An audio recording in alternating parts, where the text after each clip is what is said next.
family day, it's a Sangyup day. So heto na nga, naisipan namin magsangyup ng buong pamilya namin. Oh yes, kompleto kami. Kompleto kami mabubusog at sasakit ang tiyan after. Kaya nga pinili namin ang dinner. Ang laking sakripisyong ginawa namin para lang masulit ang gabing ito, di ba? Hindi kayo maniniwala. Kasi nga nag-fasting kami mula umaga, tanghali, pakasama na pati merienda. Kaya ngayon hindi lang halata guys.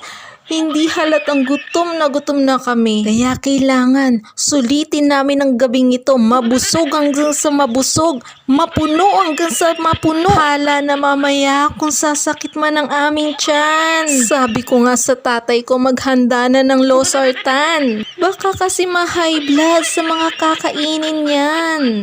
Ako planado na kung ano mga kakainin ko.